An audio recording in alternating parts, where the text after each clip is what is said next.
Welcome back everyone, Christina Ray here. This is part 2 of my de-stress Zentangle project, and I think we're just going to jump right in today. I'm going to start off today with Scena, and this is also a Zentangle design. And you start off with a little seed or a dot, and then just draw a curvy line. You can get as creative or as curvy as you'd like with this. And basically, this is a series of auras.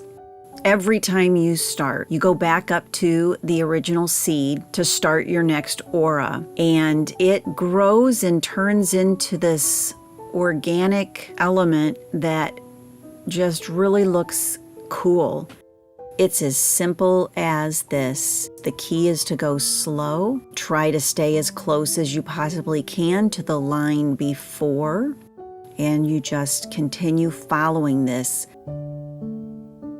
But you'll notice that it begins to start creating some new curves and a new direction for this tangle.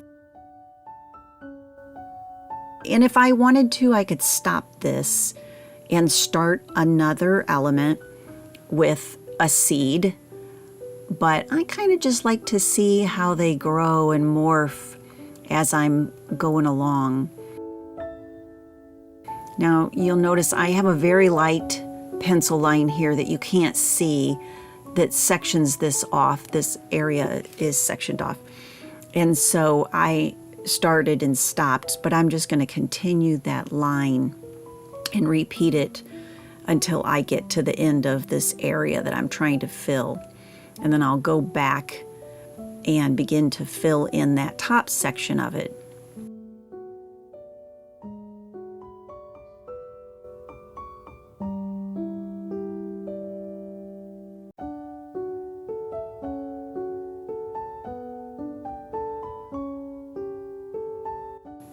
And then I'm moving over into a new section here, but I'm just going to keep going. And this is a fun tangle. If I'm feeling a little shaky though, I will steer away from this one, because if you're, anytime you're doing a lot of lines, you really need to be fairly steady. But that's all right. We just keep going, and you let the little jigglies and wigglies of your uneasy lines, you just let them go, because that nobody's really going to see it, and it's just part of your whole process. So just enjoy. I love the way it begins to look like it's just folding back in on itself, like waves in an ocean. It's really cool. And then you can get creative with your shading.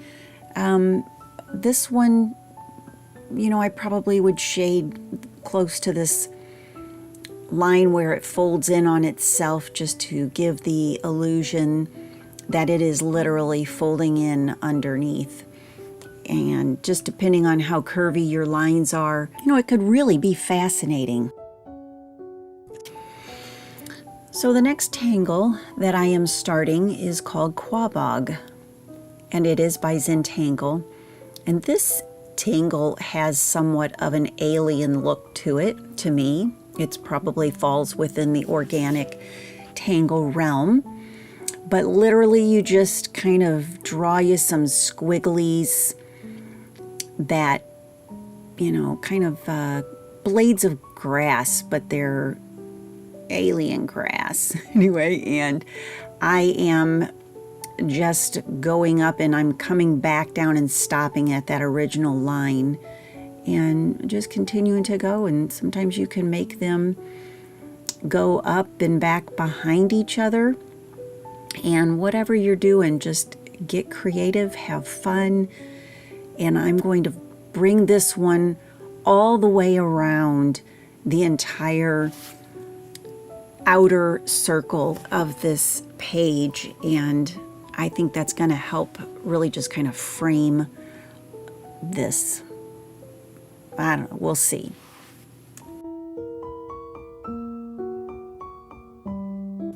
And then this one, I'm just going to keep it simple with my shading and just give it a little bit of a base right here at the bottom and just make it appear as though they're growing up out of the backside of this circle. You know, I think the Quabog really frames this project nice. I'm happy with it.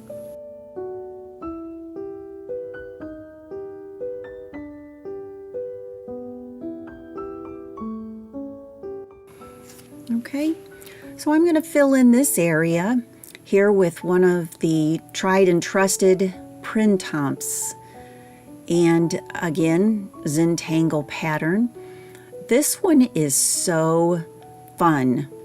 Gosh, I could do these in my sleep, but I usually just start off with somewhat of a little seed or a dot and just start going around. Again, you are oaring as you go around, and then stop and start when you get to the edge of one of the first ones that you've done. Just stop and start and bring your line back around. This can either take the form more of a circle or a little bit more of an oblong, which is what I tend to lean towards. They can really take any shape you want. They can be triangular, they can be in a square shape, but this is a great tangle to fill a space like this. I am using a piece of paper under my hand that I'm drawing with because I keep tending to drag graphite into areas that I don't want it. So if you're wondering what's going on there, that's all that really is.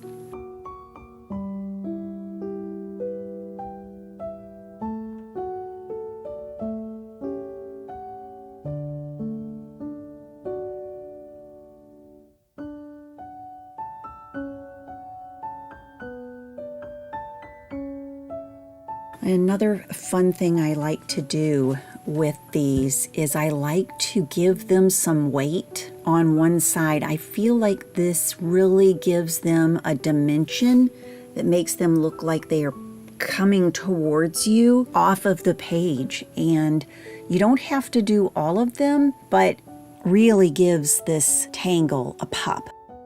So especially when you go in to start doing your shading, the ones that are on top, if they're done this way, really gives it a cool appearance. And then just go in and shade. I like to darken those that are tucking underneath the others to push them back even a little bit further. And just a slight bit of shading on these really does amazingly make those others just pop right out at you. And I really love this tangle. It's probably one of my favorites.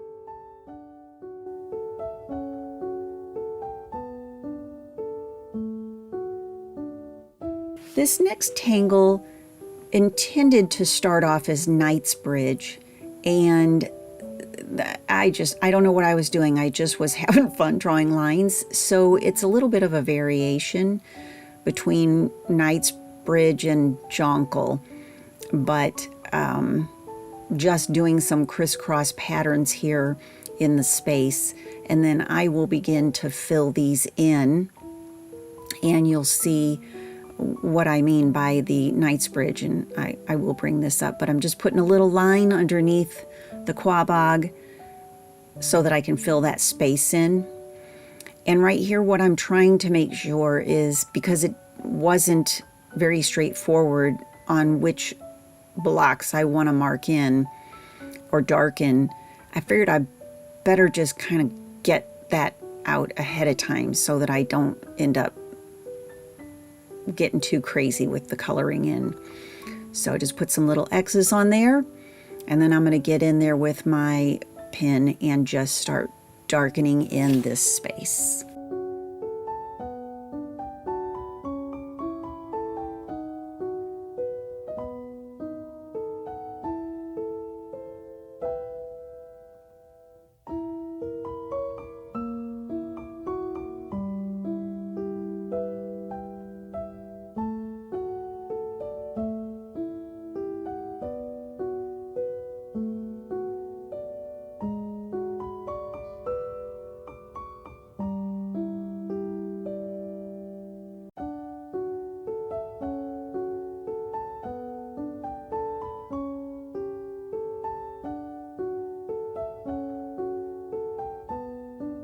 So the next tangle I'm going to do is Facade. You start out by just drawing a straight line, and then you aura that line, and then do one perpendicular. This is very similar to Hurry when it starts out, but we're actually going to be doing a grid.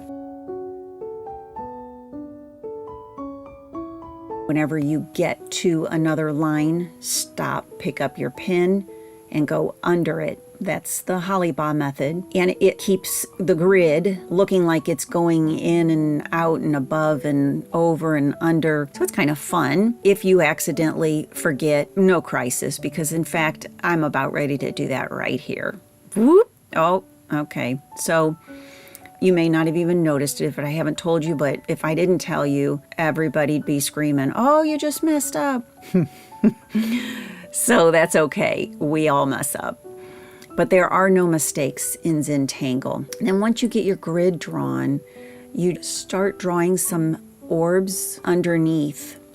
And this is somewhat of a variation also, because I'm just getting a little creative with my circles and making them a little bit more like bubbles.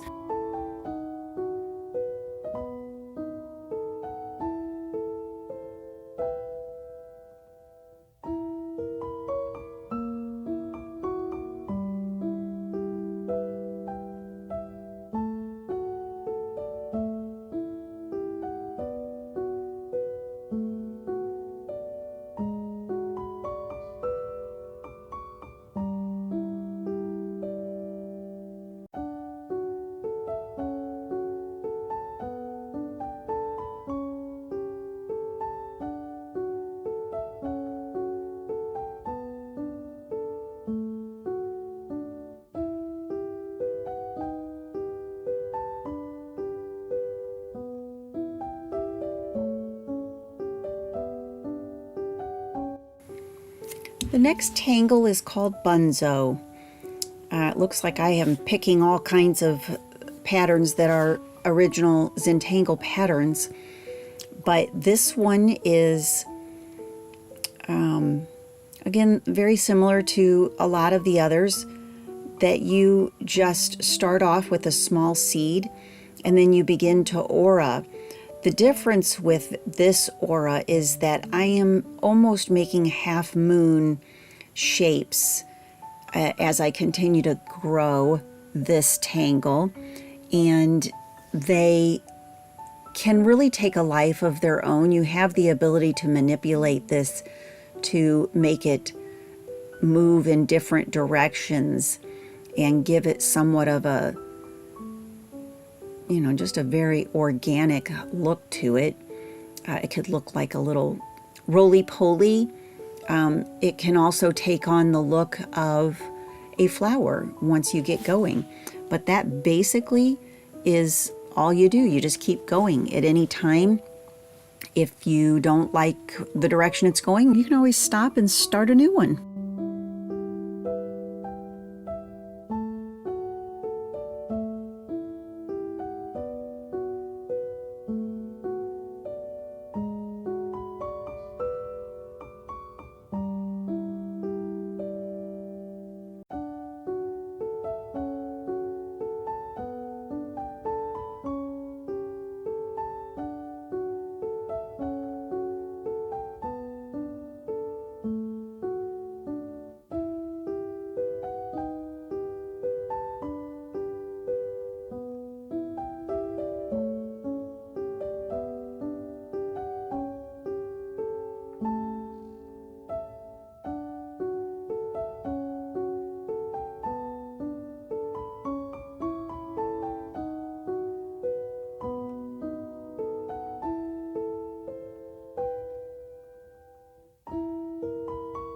And that brings us to the end. I just want to give you an overall look so you can see how this turned out and how fun these tangles are together. You've got the ones that are quite a bit darker than the others and those that are light and airy. But I really had fun doing this. And I've gotten the fever again to stay a little more intentional about doing my Tangle drawings. And, you know, if I want to get back in here and just do a little bit more shading, I can, any more highlighting, but I don't know. I think that may be done. And with any of your artwork, you really should sign it. First, you want to make sure that you know which is the top and the bottom. And then get your chop on there, and you might want to date it. I'm just going to put the year 23. And then on the back side of your tile, you want to make sure that you have listed out the names of all the different tangles so you can remember what they were and maybe who the designer was. And then I also will sign the back side with my full name, and then I will put the actual date that I completed it. Once again, everyone, thank you so much for sticking in there with me on this project. And don't forget to like and subscribe. And I will be back soon with more fun. All right? Bye-bye.